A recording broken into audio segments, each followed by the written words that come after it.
하나님의 말씀 사도행전 2장 22절부터 24절까지 말씀입니다. 제가 한 절, 여러분들이 한 절, 24절까지 교독합니다. 이스라엘 사람들아, 이 말을 들으라. 너희도 아는 바와 같이 하나님께서 나타낸 예수로 큰 권능과 기사와 표적을 너희 가운데 베푸사 너희 앞에 그를 증언하게 하셨느니라.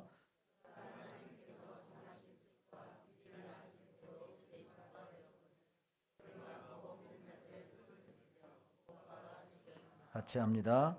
하나님께서 그를 사망의 고통에서 풀어 살리셨으니 이는 그가 사망에 매여 있을 수 없었습니다. 아멘. 할렐루야. 찬양대의 찬양으로 하나님께 영광 돌리겠습니다.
하나님 감사합니다. 할렐루야. 귀한 찬양을 통하여 예수 그리스도가 죽음을 이기시고 부활하신 이 놀라운 은혜와 감격을 기억하며 찬양으로 영광 돌리게 하시니 감사합니다.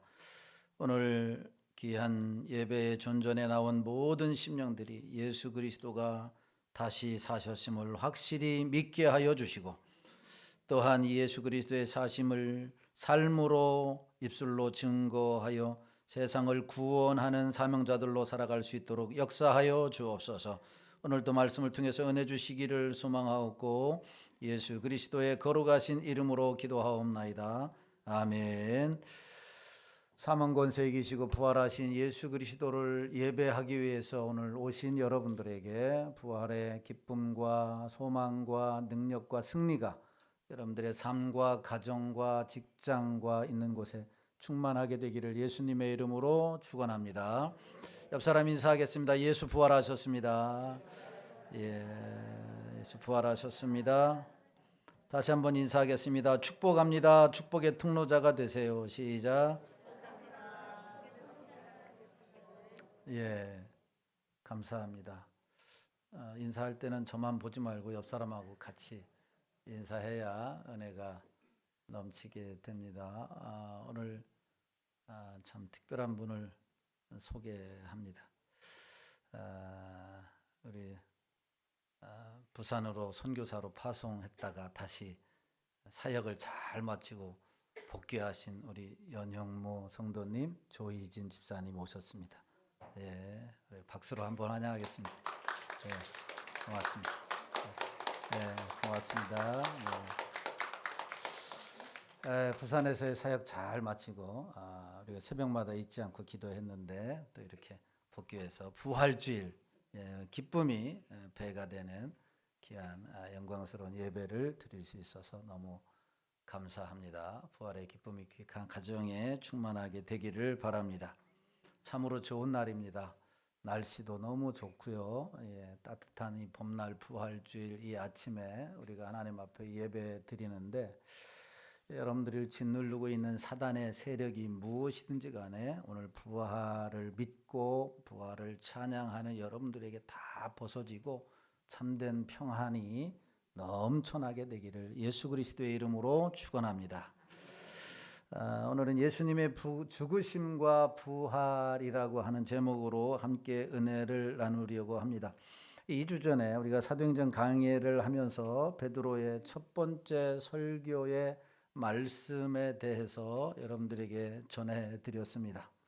베드로가 오순절에 성령의 충만함을 받은 이후에 많은 무리들 앞에서 설교한 첫 번째 내용이 무엇이냐면 바로 오순절의 성령의 강림, 이 성령의 충만한 역사는 어느 날 갑자기 이루어진 것이 아니라 구약 시대에 예언된 그 말씀대로 이루어진 사실이다. 예언대로 이루어진 사실이다. 그러므로 우리가 이 약속의 말씀을 붙잡고 믿음으로 살아야 한다라고 하는 말씀을 드렸고, 또한 오늘 부활의 메시지 또한 예수님이 이 땅에 오셔서 십자가에 죽으시고 부활하실 것에 대한 말씀도 여러분 예언대로 이루어진 줄로 믿으시기를 주님의 이름으로 축원합니다. 그러므로 우리가 신앙생활을 한다라고 하는 것은 구약에 예언된 말씀이 신약에 성취되어졌다라고 하는 겁니다. 다시 말하면 예수 그리스도께서 다시 오실 것도 예언되어져 있는데 그것이 이제 성취될 것인데, 이 땅에서 그리스도인다운 삶을 살기 위해서는 이 말씀을 붙잡고 살아야 흔들림이 없는 거죠. 흔들림이 없는 거죠. 많은 사람들이 왜 교회를 잘 다니다가 이단에 빠지느냐, 왜 사이비 종교에 흔들리고 빠지게 되느냐, 이 말씀의 뿌리가 내려 있지 않기 때문에 그런 거죠. 어떨 때는 뭐 은사 중심으로 가고 감정 중심으로 가고 자기 절대 진리를 부인하고 자기 생각대로 신앙생활 하다가 이단에 빠지는 경우가 참으로 많이 있다라고 하는 겁니다. 제가 지난번에도 말씀드렸지만 10명 중에 1명꼴이 이단에 빠지는 그런 어처구니 없는 이 개신교의 현 주소를 볼 때에 교회가 정신 차려서 하나님의 말씀을 가르쳐야 되고 전포해야 되고, 이 말은 성도들이 말씀에 붙잡힌 바 되어야 한다라고 하는 겁니다. 그럴 때에 흔들리지 않는 거지요. 오늘 예수 그리스도에 대한 부활의 말씀도 예언대로 여러분 이루어졌다라고 하는 겁니다. 그러므로 이 말씀을 붙잡고 이 땅에서 승리하는 여러분들이 되기를 예수님의 이름으로 축원합니다. 오늘 두 번째 설교의 말씀은 성령 충만함 받은 베드로가 많은 사람들 앞에서 소리 높여서 담대히 설교한 내용이에요. 베드로의 설교가 뭐냐면 예수님에 대한 증언입니다. 예수님에 대한 설교였는데 네 가지를 구분해서 설교를 하고 있는 겁니다. 그 첫 번째가 바로 예수님의 생애와 사역에 대해서 설교했던 것을 보게 됩니다. 22절 말씀에 보면 다 같이 읽습니다. 시작. 이스라엘 사람들아 이 말을 들으라. 너희도 아는 바와 같이 하나님께서 나사렛 예수로 큰 권능과 기사와 표적을 너희 가운데서 베푸사 너희 앞에서 그를 증언하셨느니라. 이스라엘 사람들아라. 유대인들을 위시해서 당시에 예수 그리스도를 믿고 또한 성령의 세례를 받은 사람들을 향해서 불특정 다수의 사람들이 모여있는 그 현장 앞에서 베드로가 막 소리를 높여서 설교를 하고 있는 거죠. 너희가 아는 바와 같이 하나님께서 나사렛 예수로 큰 권능과 기사와 표적을 너희 가운데서 베푸셨다, 이렇게 말씀을 하고 있는 겁니다. 마태복음 9장 35절에 보면 마태가 예수님의 생애와 사역에 대해서 세 가지로 요약합니다. 예수님은 가르치고 전파하고 치유하는 삶을 사셨다. 이 예수님의 생애고 예수님의 사역이다, 이렇게 말씀해요. 그런데 베드로는 오늘 성경에서 뭐라고 말씀하냐면 예수님의 사역, 생애와 사역에 대해서 큰 권능과 기사와 표적을 너희 앞에서 베푸셨다, 이것을 증언하고 있는 겁니다. 여러분, 예수님이 행하신 큰 권능과 기사와 표적은 그러면 무엇을 말하는 것인가? 예수님이 행하신 큰 권능과 기사와 표적은 갈릴리에서 나병 환자를 고치시고 안진뱅이를 일으키시고 눈먼 맹인들을 눈뜨게 하시고 각색 병든 자를 고쳐주셨으며 더러운 귀신을 쫓아내어 주시고 요한복음 2장에 나오는 물로 포도주를 만드시고 성난 바도를 꾸짖어 잠잠케 하시고 오병 여러 5,000명을 먹이고도 12광주리를 남기신 이 예수님의 사역이 바로 예수님의 삶이다, 이렇게 말할 수 있다라고 하는 거죠. 예수님은 3년여 동안의 공생의 기간에 바로 이런 일을 하시며 사신 거죠. 그러므로 여러분들이 예수님에 대해서 제대로 알아라, 이렇게 설교했던 것입니다. 성령이 충만한 베드로는 수많은 사람 앞에 제일 먼저 외쳤던 것이 예수님의 생애와 사역인 것이죠. 바라기는 이 부활의 기쁨으로 예배하는 우리들의 생애 가운데도, 여러분, 우리의 생애 가운데도 이 예수 그리스도가 행하신 이런 표적과 기사와 이적이 일어나는 역사가 있게 되기를 주님의 이름으로 축원합니다. 우리 가운데도 질병이 치유되어지고 귀신 들린 자가 떠나가게 되고 문제가 해결되어지고, 이것은 도저히 인간의 힘으로는 상식적으로는 안 되는 일이라 할지라도 기적이 일어나는 역사가 일어나게 되기를 주님의 이름으로 축원합니다. 그리고 이런 경험을 한 이후에 예수 그리스도가 증거되는 역사, 오늘 베드로가 증거했던 것처럼 나에게도 이런 놀라운 역사가 일어났던 것처럼 증거하는 그런 삶이 여러분들의 삶이 되기를 주님의 이름으로 축원합니다. 두 번째로 베드로가 설교했던 내용은 예수 그리스도의 죽으심에 대한 겁니다. 예수 그리스도의 십자가의 죽으심에 대한 거지요. 오늘 23절에 이렇게 말씀을 합니다. 시작. 그가 하나님께서 정하신 뜻과 미리 아신 대로 내준 바 되었거늘 너희가 법 없는 자들의 손을 빌려 못 박아 죽였으나. 아멘. 두 번째로 베드로가 설교한 내용은 예수 그리스도의 십자가의 죽으심입니다. 십자가의 죽으심. 여러분, 십자가라고 하는 것이 무엇입니까? 죄인들을 위한 예수님의 고난과 죽으심이죠. 모든 죄인들에 대한 예수님이 고난을 당하시고 마침내 죽으셨다라고 하는 것을 말씀하고 있는 거죠. 예수님, 이 베드로의 설교를 듣기 위해서 수많은 사람, 당시에 사도행전에 보면 3,000명이 회개하고 돌아오는 놀라운 역사가 일어났는데 그 많은 무리 가운데 너희들이 죄인이다, 그리고 너희들의 죄를 사해 주시기 위해서 예수님이 십자가에서 달려 죽으셨다라고 하는 이 말씀을 외치셨다라고 하는 것입니다. 여러분, 십자가라고 하는 것은 고난과 죽음이에요. 그렇지만 이것이 하나님의 뜻이었다라고 하는 겁니다. 십자가는 치욕이고 굴욕이고 또한 형벌이고 고통이었습니다. 예수님은 이것을 아셨어요. 그래서 예수님은 할만하시면 이 십자가를 지는 것을 원치 않으셨던 거죠. 예수님이 얼마나 치욕스러운 이 십자가, 고통스러운, 정말 멸망받을 자만이 져야 하는 이 십자가가 얼마나 수치스러운 것인지를 알았기 때문에 예수님은 피하고 싶었어요. 그래서 마태복음 26장 39절에서 이렇게 예수님이 기도하셨던 것을 보게 됩니다. 시작. 조금 나아가사 얼굴을 땅에 대시고 엎드려 기도하여 이르시되 내 아버지여 만일 할만하시거든 이 잔을 내게서 지나가게 하옵소서. 그러나 나의 원대로 마시옵고 아버지의 원대로 하옵소서 하시고, 예수님은 십자가의 고통이, 예수님의 십자가의 수치가 얼마나 참으로 힘든 것인가를 알았기 때문에 이 잔을 내게서 지나가게 하옵소서, 이 말은 십자가를 지지 않게 하옵소서라고 하는 말이에요. 십자가를 지지 않기를 원하셨다. 왜냐하면 십자가에 대해서 너무나도 잘 아셨기 때문에 그렇다라고 하는 겁니다. 그래서 예수님이 간절히 기도한 거죠. 그런데 예수님이 마침내 십자가를 지셨습니다. 이런 기도를 한 이후에도 예수님이 십자가를 지시고 말았어요. 왜냐하면 죄인들을 구원하시고자 하는 것이 하나님의 뜻이었기 때문에 그런 거죠. 하나님이 뜻이었기 때문에. 때로는 우리가 신앙생활을 하면서 하고 싶은 일임에도 불구하고 하지 말아야 할 일이 있고, 하고 싶지 않음에도 불구하고 해야만 하는 일이 있는 거죠. 가정에서도 가장으로서 또한 아내로서 하고 싶지 않음에도 불구하고 해야만 하는 일이 있는 거죠. 왜냐하면 가장이고 또한 아내이기 때문에 그런 거죠. 그렇지만 또한 하고 싶은 일임에도 불구하고 하지 말아야 하는 일이 있는 거죠. 포지션이 있기 때문에 그런 거죠.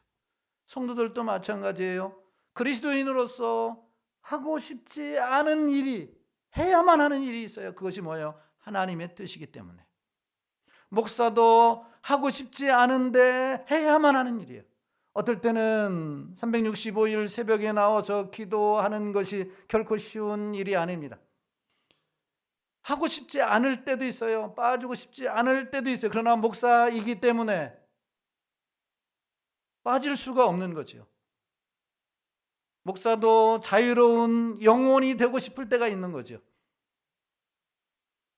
하고 싶은 것 하면서 살고 싶어요. 사람을 의식하지 아니하고 자유롭게 살고 싶을 때가 있어요. 그런데 해서는 안 되는 거죠. 예수님께서 십자가를 지고 싶은 것이 아니었어요. 그런데 그래서 눈물이 핏방울이 되도록, 땀방울이 핏방울이 되도록 눈물을 흘리면서 기도했던 거죠. 그렇지만 결국은 이것이 자기의 뜻이 아니라 하나님의 뜻이라고 하는 것을 알고서 십자가를 지셨던 것입니다. 사랑하는 성도 여러분, 신앙생활을 하면서 여러분 가정에서나 직장에서나 사업에서 내가 하고 싶지 않지만 이것이 하나님의 뜻이기 때문에 하나님의 영광을 위해서 그 일을 잘 감당하여 하나님께도 영광이 되어지고 가정에도 복이 되어지고 직장에도 복이 되어지는 사명자로서의 삶을 사는 여러분들이 되기를 예수님의 이름으로 축원합니다. 비록 유다의 배신으로 예수님께서 죄인들의 손에 넘겨준 바 되었지만 하나님의 미리 정하신 뜻과 계획에 따라서 넘겨졌고, 불법한 자들 제사장과 바리새인과 로마인들의 손을 빌려서 그분을 십자가에 못 박혀 죽게 하셨습니다. 예수님의 죽음은 하나님의 목적으로 인한 것이면서 동시에 인간의 사악함으로 인한 것이었어요. 그러나 예수님이 십자가를 지심으로 우리가 구원을 받았다라고 하는 겁니다.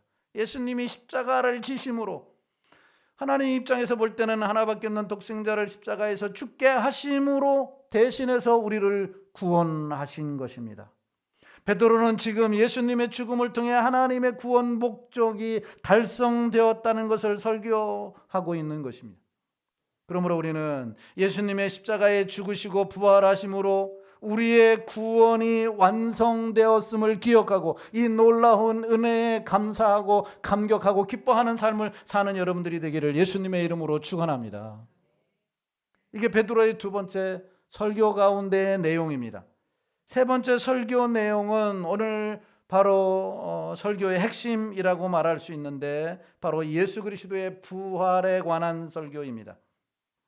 베드로는 많은 사람들 앞에서 이제 예수님의 죽으심으로 모든 것이 끝이다, 예수님의 죽으심으로 이제는 절망이다, 예수님의 죽으심으로 이제는 우리에겐 소망이 없다라고 설교하지 않았습니다. 그는 다른 어느 때보다도 힘주어서 예수 그리스도가 죽으셨고 예수 그리스도가 끝난 것이 아니라 절망이 아니라 다시 살아나셨다라고 하는 소망의 메시지를 전한 것이죠. 소망의 메시지. 베드로는 예수님의 부활에 대해 하나님의 사망의 고통을 풀어주셨다 이렇게 말씀합니다. 실제로 예수님이 부활하신 것은 하나님이 사망의 고통의 빗장을 열어주셨기 때문에 그런 겁니다. 사탄은 예수님을 사망의 고통 속에 집어넣고 빗장을 쳐버리고 말았습니다. 죽음이라고 하는 이 빗장을 예수님께 걸어놓았어요. 그러나 하나님이 3일 후에 그 빗장을 풀어놓으신 겁니다. 즉 사망의 고통을 풀어 예수 그리스도를 다시 살리신 거죠. 예수 그리스도가 부활하신 거죠. 그렇기 때문에 예수를 믿는 우리도 부활하기 때문에 이 부활절 이 아침에 기쁨으로 또한 소망을 가지고 예수님처럼 승리할 것을 기대하며 예배하는 줄로 믿으시기를 주님의 이름으로 축원합니다. 오늘 본문 24절에서 이렇게 말씀을 하고 있습니다. 24절 시작. 하나님께서 그를 사망의 고통에서 풀어 살리셨으니 이는 그가 사망에 매여 있을 수 없었습니다. 사망의 고통에서 풀어 살리셨다, 이 말은 부활하셨다라고 하는 말이에요. 부활하신 예수님께서 요한복음 14장 6절에서 친히 이렇게 말씀을 하신 것을 보게 됩니다. 시작. 예수께서 이르시되 내가 길이요 진리요 생명이니 나로 말미암지 않고는 아버지께로 올 자가 없느니라. 아멘. 이 말은 나를 통하지 않고는 천국 갈 사람이 없다라고 하는 말이에요.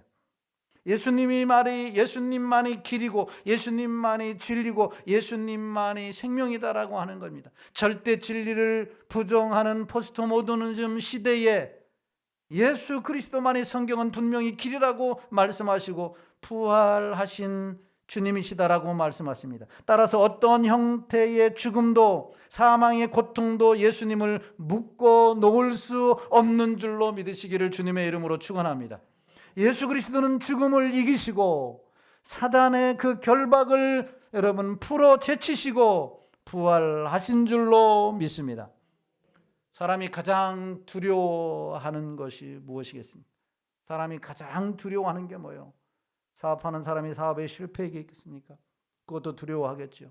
건강하던 사람이 가장 심각한 질병에 걸려서 여러분 죽어가는 것이겠습니까? 그럴 겁니다. 예수 믿지 않는 사람에게는 죽음이라고 하는 것이 가장 두려운 존재예요. 가장 두려운 존재. 가장 두려운 존재. 제가 금요 기도회 때도 기도를 부탁하면서 이야기를 했습니다. 조심스러운 이야기지만 제 조카가 32살인데 혈액암이 걸려서 지금 삼성병원에서 항암 치료를 하고 있는 거죠. 의욕이 꺾여 있습니다. 예수를 안 믿어요. 그러면서 하염없이 눈물만 흘리고 있다는 거죠. 하염없이 얼마나 절망스럽겠어요. 32살입니다. 작은 아버지로서 할 수 있는 일은 그를 위해서 기도하고 예수 그리스도의 복음을 전하는 일이에요. 자기의 신세가 처량해서 한없이 눈물을 흘릴 뿐만 아니라 죽음이라고 하는 그림자가 자기를 엄습해 와서 더 이상 이 땅에서 부모와 형제와 같이 살 수 없다라고 하는 이 절박한 상황에서 두려워하고 있는 거죠. 이 죽음이라고 하는 것은 나이가 젊든 나이가 많든 간에 죽음을 직면할 때 두려워하는 거죠. 그러나 그 죽음 앞에서 내가 한 세상 참 잘 살았다, 나와 함께 살아줘서 고맙다, 참으로 즐거운 인생이었다, 천국에서 만나자, 이렇게 말할 수 있는 사람은 어떤 사람이냐? 오늘 예수 그리스도가 우리를 십자가에 죽으시고 다시 살아나셨음을 믿고 나도 죽어도 다시 산다는 이 믿음을 가지고 있는 사람이 그렇게 고백할 수 있는 줄로 믿으시기를 예수님의 이름으로 축원합니다. 여러분, 예수님이 사망에 얽매일 수 없다라고 하는 것은 우리에게 무엇을 가르쳐 주냐면 예수 믿는 우리도 사망에 얽매이지 않는다라고 하는 말입니다. 우리도 고통에 얽매이지 않습니다. 마귀에 얽매일 수 없고 질병에 얽매일 수 없고 세상의 어떤 것으로도 우리를 얽매일 수가 없는 것이에요. 우리는 죽음을 초월한 사람들이 예수님을 사망에 묶어둘 수 없었던 것처럼 우리도 사망에 묶어둘 수가 없고 여러 가지 두려움과 걱정과 근심에 묶어둘 수가 없는 거죠. 왜냐하면 예수 그리스도를 믿고 부활하심을 확신하며 살아가기 때문에 그렇습니다. 사랑하는 성도 여러분, 요한복음 20장 19절 말씀에 보면 제자들은 이미 예수 그리스도가 부활하셨다라고 하는 소식을 들었어요. 그럼에도 불구하고 그들은 여전히 집의 문을 두려워 잠고 두려워 떨고 있었다, 이렇게 말씀하고 있어요. 왜 예수님은 부활했음에도 불구하고 그들은 여전히 이 감옥 같은 집의 문을 걸어 잠고 두려워 떨고 있었는가? 그들도 잡혀서 십자가에 죽지 않을까라고 하는 두려움 때문이에요. 예수님은 여전히 부활하셨음에도 불구하고 두려움 가운데 사는 거죠. 제자들임에도 불구하고 그들은 예수 그리스도의 부활을 믿지 못한 거죠. 예수 그리스도의 부활을 확신하지 못한 거죠. 예수 그리스도의 부활을 여러분 믿지 못했기 때문인 거죠. 오늘 이 자리에 와서 예배를 드려도 여전히 세상 사람들처럼, 믿지 않는 사람들처럼 여러 가지 두려움, 걱정, 근심에 짓눌려서 기쁨 없이 감사 없이 살아가고 있다고 한다면 예수 그리스도가 부활하셨다는 것을 내가 확실히 믿지 않는 것은 아닌가 되돌아보고 오늘 이 부활절 이 아침에 예수 그리스도가 부활하셨다라고 하는 것을 확실히 믿을 수 있기를 주님의 이름으로 축원합니다. 그래서 죽음에서도 자유함을 얻고 질병에서도 자유함을 얻고 우리를 짓누르는 사탄의 세력에서도 자유함을 얻고, 그래서 사도행전 8장에 로마서 8장에서 말하는 것처럼 죄와 사망의 몸에서 내가 해방되었느니라라는 고백을 하면서 날마다 기쁨과 소망 가운데 살아갈 수 있게 되기를 예수님의 이름으로 축원합니다. 여러분, 다윗은 구약시대 사람이 구약시대, 그럼에도 불구하고 그에게는 어떤 신앙이 있었냐면 부활신앙을 갖고 살았던 사람입니다. 그것을 오늘 본문 기록한 누가는 25절에서 28절에서 이렇게 다윗의 부활신앙에 대해서 증거하고 있는 것을 보게 됩니다. 같이 봅니다. 시작. 다윗이 그를 가리켜 이르되 내가 항상 내 앞에 계신 줄을 배웠으며 나로 요동하지 않게 하기 위하여 그가 내 우편에 계시도다. 그러므로 내 마음이 기뻐하였고 내 혀도 즐거워하였으며 내 육체도 희망에 거하리니 이는 내 영혼을 음부에 버리지 아니하시며 주의 거룩한 자로 썩음을 당하지 않게 하실 것이미로다. 주께서 생명의 길을 내게 보이셨으니 주 앞에서 내게 기쁨이 충만하게 하시리로다 하였으므로. 아멘. 다윗은 구약의 사람이지만 예수님이 이 땅에 오시기 전의 사람이었지만 이미 하나님이 예수 그리스도를 보내주셔서 십자가의 죄인들을 위해 죽게 하시고 부활하신다라고 하는, 그러므로 그 예수 그리스도를 믿는 자는 부활한다라고 하는 이 부활신앙을 이미 구약시대부터 가졌다라고 하는 사실입니다. 시편 16편 8절부터 11절의 말씀에서 메시아의 부활 적설성, 진실성, 확실성을 노래했고 하나님이 자기를 무덤에 버리거나 주의 거룩한 자를 썩게 하지 않으시리라 라고 노래했습니다. 이것은 다윗이 이미 부활신앙을 소유했다라고 하는 것을 보여주는 겁니다.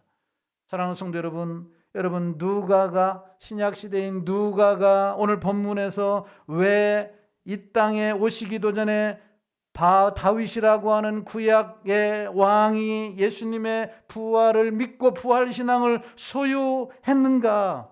그가 죽어도 다시 무덤에 버려지지 않고 다시 살릴 것이라는 확신을 갖고 살았다라고 하는 것을 말하고 있는가? 여기에는 중요한 의도가 있는 거죠. 이미 예수님이 오셔서 수많은 표적과 기사를 행하시고 십자가에서 죽으시고 부활하시고 승천하셨다는 사실을 성경을 통해서 경험하고 있는 우리들도 부활신앙을 갖고 살아야 한다라고 하는 의도를 가지고 있는 거죠. 그 의도를 가지고 누가가 다윗을 소환하고 있는 거죠. 소환하고 있는 거죠.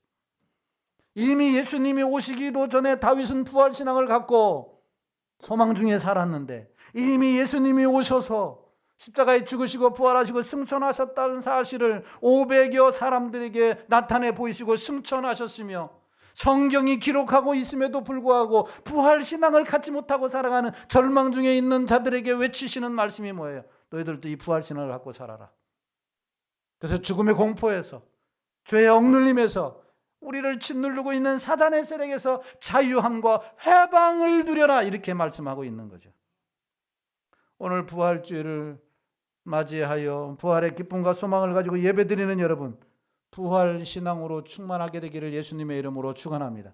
예수님이 부활하셨음을 믿을 수 있기를 바랍니다. 나도 죽어 다시 부활할다라는 이런 확신을 갖고 살 수 있게 되기를 주님의 이름으로 축원합니다. 이 부활의 신앙이 여러분 우리를 승리하게 하고 기뻐하게 하고 감사하게 하고 찬양하게 한다라고 하는 겁니다.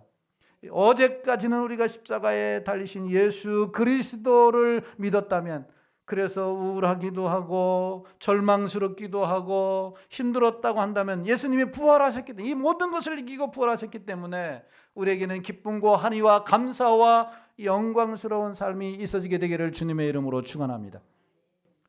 마지막 네 번째로 베드로가 설교한 내용은 예수 그리스도의 승천하심에 대한 말씀입니다.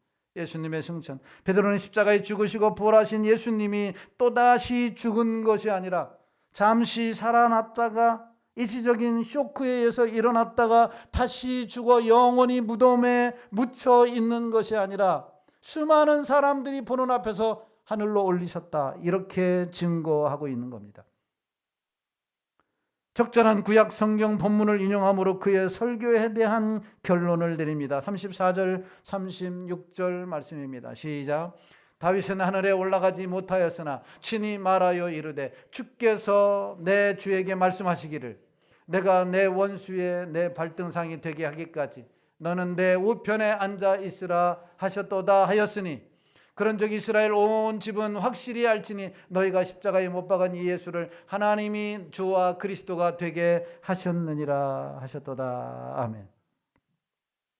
35절에 특별히 이 말씀은 시편 110편 1절의 말씀을 다윗이 노래한 것을 인용한 말씀입니다. 시편 110편 1절의 말씀은 이렇게 다윗이 노래했습니다. 시작. 여호와께서 내 주에게 말씀하시기를 내가 내 원수들로 내 발판이 되게 하기까지 너는 내 오른쪽에 앉아 있으라 하셨도다. 아멘.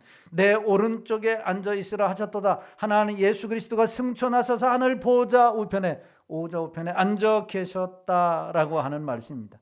이것을 다윗이 이미 노래했고 예수 그리스도가 부활 승천하셔서 하늘 보좌에 앉아 계시며 지금도 우리를 위하여 충보하고 계시는 줄로 믿으시기를 주님의 이름으로 축원합니다. 절망 가운데 있을 때, 낙심하고 있을 때, 눈물 짓고 있을 때, 사단의 억눌림에 짓눌려 있을 때 주님은 가만히 계시는 것이 아니라 우리를 위해서 충보하고 계시는 거죠. 그 주님을 바라볼 때 우리는 힘을 얻을 수가 있고 용기를 얻을 수가 있는 것입니다. 사랑하는 성도 여러분, 베드로는 이같이 예수 그리스도의 생애와 사역을, 예수 그리스도의 죽으심에 대해서, 예수 그리스도의 부활하심에 대해서, 승천하심에 대해서 설교를 하셨습니다. 이 말씀을 듣는 자들이 수천 명이나 주께 돌아왔고 하나님께 영광을 돌렸다라고 말씀을 합니다. 우리나라 초대교회 부흥 강사였던 유명한 최건능 목사님은 설교를 잘 하지 못했다고 그래요. 제가 생각하기에는 저보다도 좀 못했던 것 같아요. 그런데 뭘 잘했느냐? 단 한 가지 잘한 게 있습니다. 예수 천당 불신지옥. 가는 곳마다 이 최건능 목사님의 트레이드 마크가 뭐냐면 예수 천당 불신지옥, 예수 천당 불신지옥이었어요. 그 말만 전했는데도 수많은 사람들이 마음에 충격을 받았다고 했습니다. 마음의 충격을 받고 예수 그리스도께로 돌아왔다 그랬어요. 왜냐하면 여러분, 부활은 능력이고, 부활은 생명이고, 부활은 승리고, 부활은 축복이기 때문에, 할렐루야, 예수 그리스도를 증거하면 놀라운 기적이 일어난다라고 하는 사실입니다.